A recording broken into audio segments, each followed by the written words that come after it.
Hi, this is Ananda, and this is my week's energetic oracle card reading for the week commencing 22nd of July. So we have a main spread of 3 cards, and they are from this deck, the Mystical Shaman Oracle deck by Alberton, Villoldo, Colette, Baron-Reid, and Marcela, Lobos. And we have 2 other ones, single ones, one from the 13 Holy Nights Oracle deck by Lara J. Day, and also from the Crystal Oversoul Attunements by Michael Eastwood. So if you've had a look at the thumbnail on the front of this recording of this video, you'll see what the cards are, but I'm just going to go through them so you get an idea, and I'll hold them up as well as we touch base on what the messages are for us. So the first card is the Eagle. So I'll just leave it there so you can have a good look at it. So that's the first card, and this is very beautiful as well, Heart of the Sky.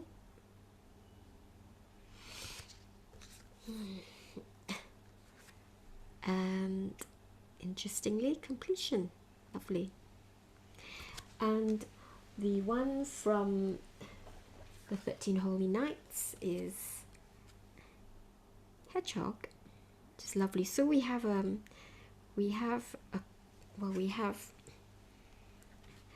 mean, that is a snake eating its tail.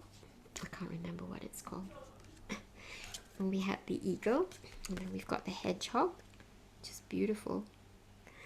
And the last one is a crystal, and it is Petalite. So what are these saying to us for this week? So the eagle is, some people call the eagle the king of the birds. In some cultures it would be the condor as well, the like the king vulture basically. And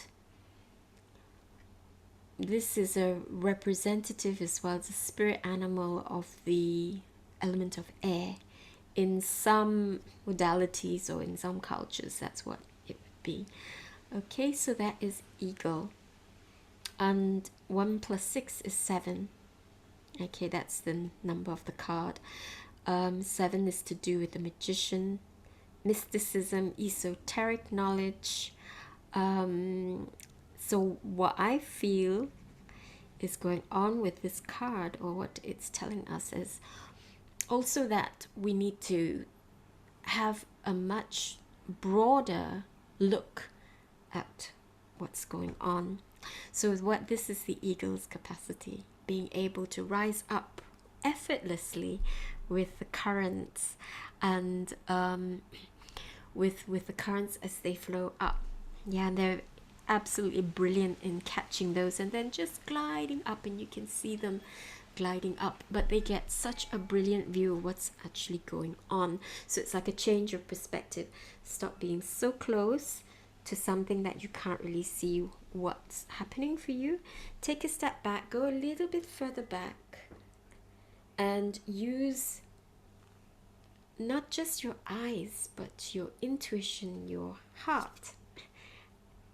So having the heart of the sky, I think this card is just looking at the book, the explanation which comes with it, it's like the heart of the cosmos. So some cultures believe that everything is created by mind, but as we are a feeling race, there's also the emotional part and the feeling part of it.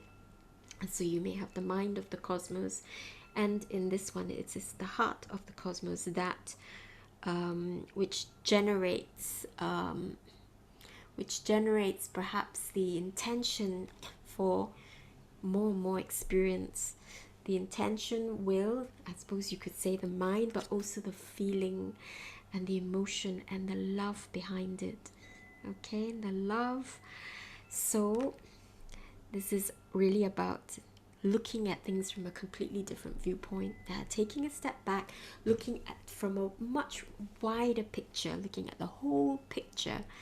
Okay, so and also using our intuition, using our feelings, connecting with our hearts. Perhaps it's also an invitation to connect with the wider world. Yeah, so perhaps when you take a step back and we're not so myopic about looking at something, you know, in complete detail, we'll be able to gain a better understanding of what we really want. I think the last few weeks have been very, very interesting. There's been like real push and pull, especially from for me. You know, these things you have to do and stuff like that. And we've had Saturn, Capricorn working, and it's all about, you know, getting down, being disciplined, you know, doing what you need to be able to put food on the table. But also there's another aspect of it. Yeah, and where's the love, and where is the joy in this? Okay, or if you're doing something specifically, what do you expect to gain from it? What is the intention behind it? Why are you doing that?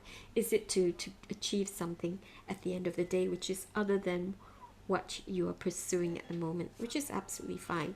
Perhaps you've accepted a job which is not quite what you want, but it's going to give you the money to do exactly what you want. So that's, you know, that's life. That's what life is like. Completion. So this is brilliant.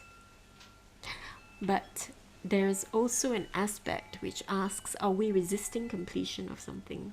So completion means that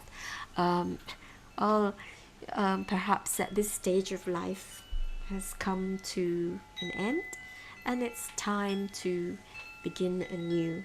Yeah, so this is saying that perhaps it is time to be appreciative of what you've had, you know, really express appreciation and gratitude for the past and what you've gained, what you've created. Now it's time to put the lid on it, complete, and move on. And that's how you're going to thrive further on. Yeah, if we keep putting off, it's like fruit on the trees. If you keep it, you don't pluck it when it's ripe. It's just after a while it's going to wither. Some people will say, well, it'll become slightly alcoholic, which might be quite tasty, which is fine if that's your intention and you want it to be lovely and mature, and you want to harvest the alcohol from it.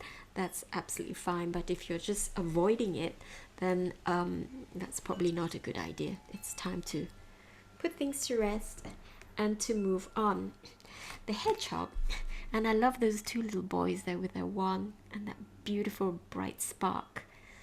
And it's about curiosity, keeping curiosity, innocence, and awe alive. It's a really childlike state, and finding inspiration in everything, in anything, in everything. Going out for a walk, perhaps having a conversation with yourself, doing a meditation and finding things about yourself which you've forgotten about. And this will help with the viewpoint, and also will help with completion. You may find that perhaps what you've been pursuing has been a particular idea, and you find that maybe it wasn't really what I expected, and it's time to move on. Yeah, but then you can move on looking at the future or the next step with great anticipation and great excitement. You know, what's going to happen, and it's so exciting. I don't know, but I know it's going to be absolutely great, and it's going to give me so many new experiences which are going to just open my mind, open my heart. It'll help me to look at things a little bit differently, and perhaps gain a better understanding of how things can turn out, or perhaps it'll give me a better understanding of what to look out for later on. You know, the experience is really anchored and embodied. I think that's what this spread is talking about. Petalite, it's lovely. I do like petalite. And this works with our crown chakra. helps to balance the left and the right brain, helps to activate the pineal and the pituitary. So it's all about our relationship with our crown, with the divine, what you think the divine is. So, you know, allowing yourself to discover different things about what you may think spirit is, or the divine, or life, nature, our position here. So I think it is a lot to do with and like I said, this is the air element, so to do with information, but not just that, information and knowledge, but knowing, directing it through the heart, how you use that information, knowing, using discernment as to which is really true for you and which is not, just as a pile of rubbish and you're just going to dump it. So Petalite will help us with that. Yeah, it will help us with our connection with our souls, with ourselves, and, with what Sandra Ingerman, who is an amazing shaman, she teaches shamanism as well, and I've done it on one of her online courses, really amazing. Direct revelation, yeah, direct connection with yourself, your own wisdom, where all the answers are. No one can tell us who we are, or they can try, and you don't have to take any of it, but it's, yeah, direct understanding and experience of the infinite being that you are, and the infinite wisdom that you hold, or that you can connect with. Okay, and so this is very much Petalite.